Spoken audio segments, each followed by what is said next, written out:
अमरावती महानगरपालिकेच्या निवडणुकीत आज सकाळपासूनच मतदान प्रक्रियेला वेग आला असून विविध राजकीय पक्षांचे नेते, पदाधिकारी आणि कार्यकर्ते उत्साहात मतदान करताना दिसतायत। याच पार्श्वभूमीवर राष्ट्रवादी काँग्रेस पक्षाच्या अजित पवार गट नेते तथा आमदार संजय खोडके आणि अमरावतीच्या आमदार सौ सुलभाताई खोडके यांनी आपल्या मतदानाचा हक्क बजावलाय। खोडके दाम्पत्याने अमरावती येथील प्रगती विद्यालय येथील मतदान केंद्रावर मतदान केलंय। मतदानानंतर माध्यमांशी बोलताना आमदार संजय खोडके यांनी अमरावती महानगरपालिकेच्या निवडणुकीत राष्ट्रवादी काँग्रेस अजितदादा पवार गट सर्वात मोठा पक्ष म्हणून उदयास येईल असा ठाम विश्वास व्यक्त केलाय। अमरावती महानगरपालिकेत राष्ट्रवादी अजितदादा गट सर्वाधिक जागा जिंकेल आणि महापालिकेवर राष्ट्रवादीचीच सत्ता स्थापन होईल असा दावा त्यांनी केलाय। जनतेने विकासाच्या मुद्द्यांवर आणि विश्वासावर मतदान केल्याने विजय निश्चित असल्याचंही त्यांनी नमूद केलंय। यावेळी आमदार संजय खोडके यांनी सांगितलंय की अमरावतीच्या विकासासाठी राष्ट्रवादीने सातत्याने प्रयत्न केले असून त्याची पावती मतदार या निवडणुकीत देणार आहेत। शहरातील विविध प्रश्न पायाभूत अमरावती महानगरपालिकेच्या 87 जागांसाठी होत असलेल्या या निवडणुकीत राष्ट्रवादी काँग्रेस अजित पवार गटकडून तब्बल 85 उमेदवार निवडणुकीच्या रिंगणात उतरले असून त्यामुळे पक्षाची ताकद आणि संघटन शक्ती दिसून येत असल्याचं खोडके यांनी सांगितलंय। मतदानानंतर त्यांनी विजयाचा पूर्ण विश्वास व्यक्त केलाय। प्रत्येक व्यक्तीला तो लहान असो मोठा असो एक मतदान करण्याचा अधिकार दिलेला आहे। त्या जनतेने सर्वांनी मतदारांनी आपला हक्क बजावला पाहिजे असं मी आजच्या दिवशी आवाहन करतो। मोठा कौल आपल्या पक्षाकडे दिसून पडत आहे, कसं पाहतो?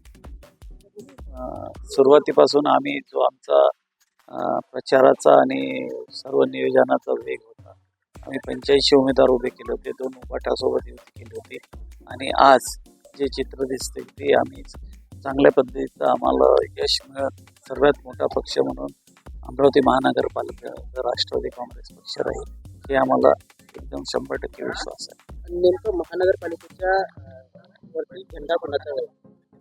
100% झेंडा एनसीपीचाच राहील, कारण की सर्वात मोठा पक्ष म्हणून राष्ट्रवादी काँग्रेस पक्ष समोर आहे।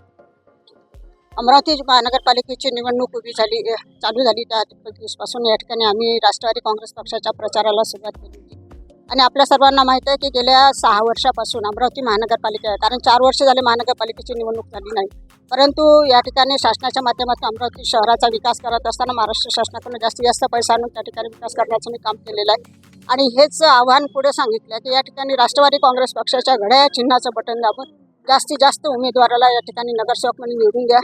आज आपल्याला माहिती आहे अमरावती शहरामध्ये फक्त एकमेव असा पक्ष आहे की त्या ठिकाणी राष्ट्रवादी काँग्रेस पक्ष आणि फक्त एक ठिकाणी आम्ही आघाडी घेतली आहे, 2 मशालशी, आणि असे 87 उमेदवार आम्ही अमरावती महानगरपालिकेमध्ये उभे केले। 87 उमेदवार या ठिकाणी उभे आणि या ठिकाणी सर्वांना आवाहन केलं की राष्ट्रवादी काँग्रेस पक्षाच्या घड्याळ चिन्हाचं बटन दाबून आपण मतदान करावं, सर्वांनी मतदानाला जावं आणि राष्ट्रवादी काँग्रेस पक्षाच्या घड्याळ म्हणजे विकास आणि फक्त विकास म्हणून या ठिकाणी सर्व माझ्या मतदार बंधू भगिनींना विनंती आहे, येणाऱ्या आजच्या दिवशी आपण सर्वांनी मतदान घड्याळाचं बटन दाबा, निश्चितच विकास झाल्याशिवाय राहणार नाही आणि होणार। धन्यवाद। Bureau report RCN news.